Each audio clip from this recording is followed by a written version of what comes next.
Hi, this is Francisca, and this is my mid-crisis life. So, I wanted to talk a little bit about how do we share our good news, like our wisdom and whatever else, with other people without enslaving them to our point of view, right? So, we might listen to a friend talk, and we might be sitting and thinking, well, I know what you need to do, right?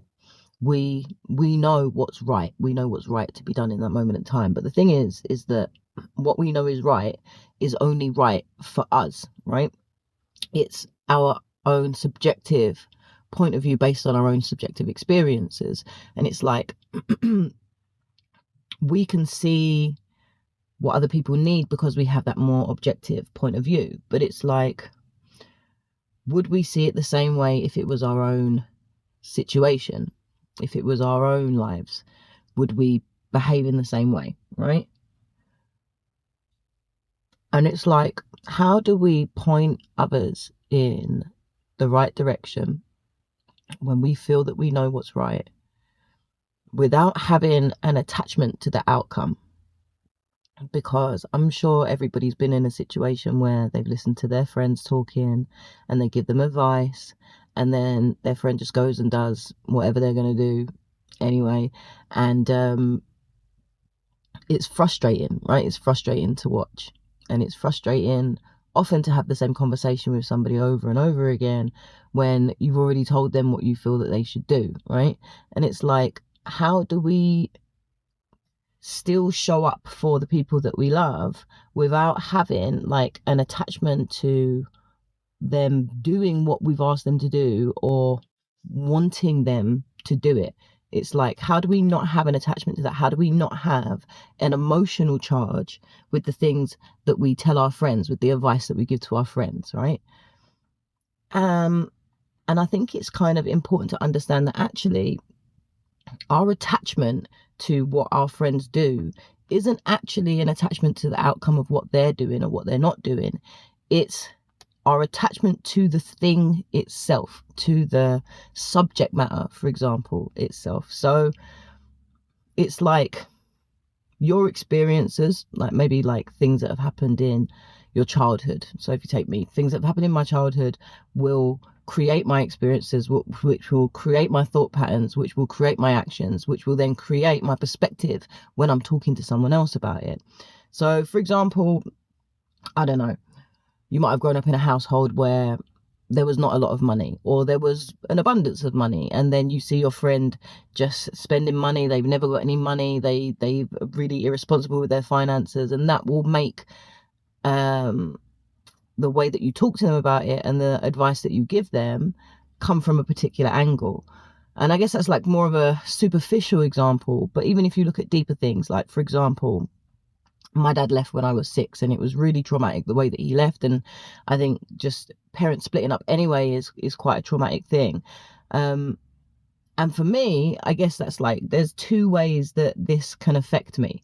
It can either affect me by being too attached, so not having any boundaries and being like, oh, I can't let anybody ever leave me because it's too painful. Or I can have a rhetoric in my head that's like, no, you've got to have boundaries, don't chase anyone. So then if someone's talking to me about something, for example, you know, they're talking to me about their relationship, or I don't know, needing to be with someone, or not being able to break up with someone, or whatever, all of the advice that I'm going to give them is going to be based on those experiences, those like subjective experiences. And it's like understanding that it's not the person, it's not that person's issues, and it's not what that person does or doesn't do with that advice. It's like, can you love someone and give that person advice and guidance and still watch them like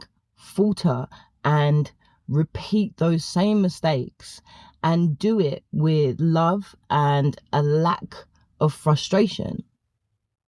And if you can understand what your attachment is to, that maybe it's an attachment to your own experiences, to your own adversity, to your own struggles, to the things that you've overcome and the way that you've overcome them, then it allows you to separate the advice that you're giving them, which will obviously come from you and is heartfelt, but separate that from their ability or their capacity to be able to enact upon that advice.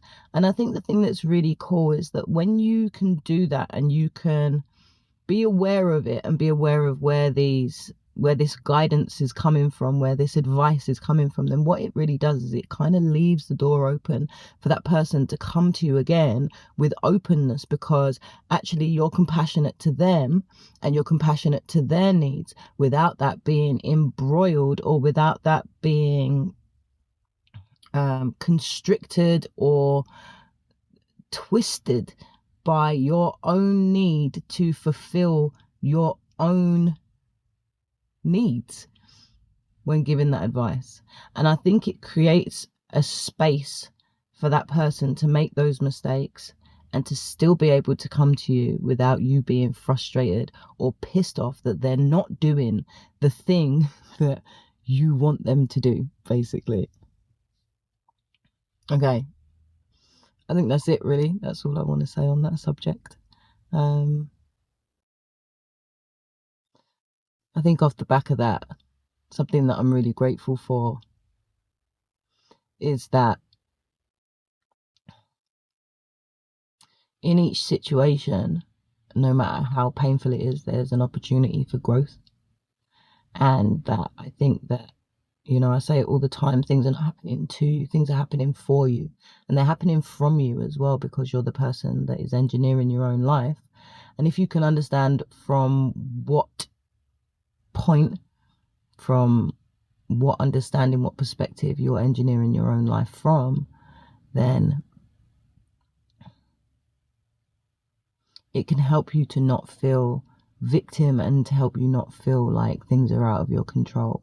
And if you can have gratitude for even the painful things, the awful things that have happened to you, then it allows you to view them not with disdain, but as an opportunity for growth.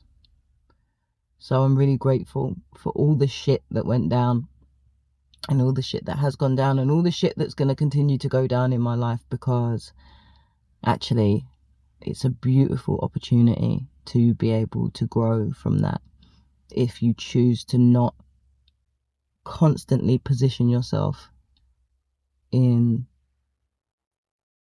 a place of fear and victimization from those things. Okay, that's all.